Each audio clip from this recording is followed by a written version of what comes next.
እባክሽን ኤክሰርሳይሱን አትችይም፣ አቁሚ።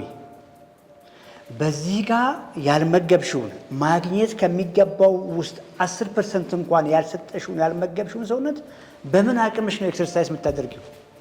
ወገብሽ ላይ የሚሰማሽም እሱም ስሜት ዲስኮርትሽም ኦኬ፣ የሚፈልጉትን ንጥረ ነገር ስላጡ ሰፈር እያደረጉ ነው።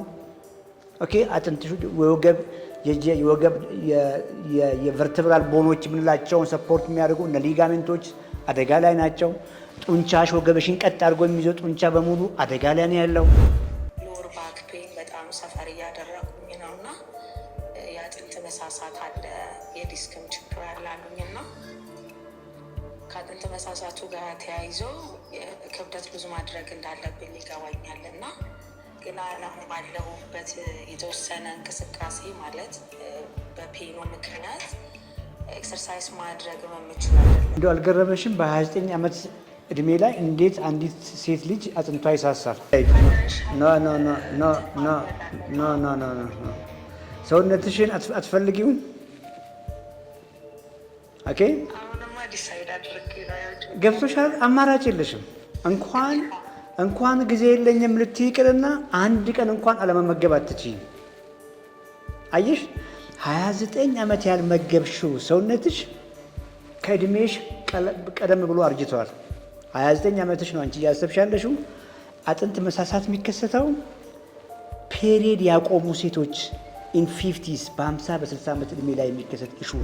በተቃራኒ ደግሞ ከፍተኛ እንጀራ ከፍተኛ ፋት ዘይት ቅቤ እየበላሽ ነው። እሱ ደግሞ ፍጥጥ ብሎ ፋት ወደ 18 ኪሎ ግራም ፋት ተሸክመሻል። በሽታ 18 ኪሎ ግራም ፋት ስልሽ እሱን ነው ትሎ እያሰብሻለሽው። ቦርጫ ላይ ኦቤሲቲ ምናምን እያልሽ ነው አይደል? እኔ እሱን አይደለም እየነገርኩሽ ያለሁት። ህይወትሽ አደጋ ላይ ነው እያልኩ ያለሁት። በረሃብ እኮ ነው የመጣሽው እኔ ጋር እየሰማሽ እኮ ነው። ዛሬ ምንድነው የተዘጋጀልኝ እኮ ነው እያልሽ ያለሽው። ግን እየተዘጋጀልሽን ምግብ ጥግብ ያደርግሻል አውቃለሁ፣ ግን ባዶ ምግብ ነው የተዘጋጀሽው።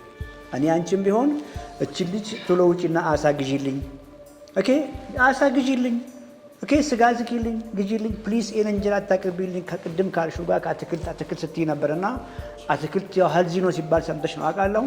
አትክልት ከጎኑ በቂ ፕሮቲን ባልሰጠሽበት ሁኔታ ባዶ ነው። ምንም ማድረግልሽ። ስጋ መብላት ግዴታ አይደለም። ስጋ የሚባል ነገር፣ እንቁላል የሚባል ነገር፣ አይብ የሚባል ነገር ሳትነኪ በቀን ማግኘት አለብሽ 120 ግራም ፕሮቲን ማግኘት ትችላለሽ። ብዙ መንገድ አለ። ቢኮዝ አጥንት ባዶ እንደ ቾክ ነገር ባዶ ህይወት ያለው ስትራክቸር ነው የሚመስልሽ። አጥንት ኮምፕሊትሊ የሚገነባው በፕሮቲን ነው። በፕሮቲን ዙሪያ ነው እነ ካልሽየም ሄዶ ስቶር የሚያደርጉት። አጥንትሽ ሳሳ ብሎ ፕሮቲንሽን ሳያስተካክሉ ካልሽየም ዋጪ፣ ቫይታሚን ዲ ዋጪ ብሎሽ ከሆነ ስቲል ሰክሲድ አታደርጊ። በቂ ኳሊቲ ፕሮቲኖችን ተመገቢ። 3 ወር በኋላ ሂጂና ዴክሳ ቼክ አድርጊ። ምናልባትም ያየሽ ሐኪም ይስትሻል። ኮምፕሊትሊ ተቀይረሻል፣ አምሮብሻል፣ ልጅነትሽ መጥቷል፣ ከውስጥ ቢውል ታርገሻል፣ መስልሽን፣ አጥንትሽን፣ ፋትሽ ኮምፕሊትሊ ሄዷል። ቆዳሽ፣ ጸጉርሽ፣ ሁለመናሽ ነው የሚቀየረው። ዱዚስ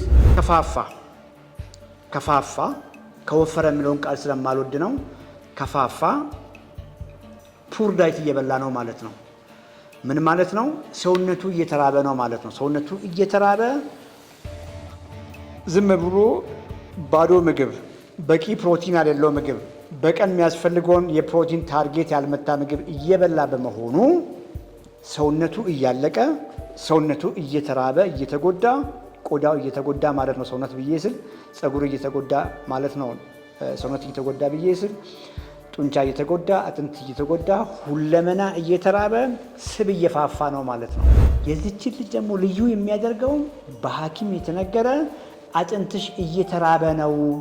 አጥንት መሳሳት ማለት በደንብ ያዙ፣ አጥንታችሁ እየተራበ ነው ማለት ነው። በቂ ፕሮቲን ማግኘት የሚገባውን እያገኘ አይደለም ማለት ነው።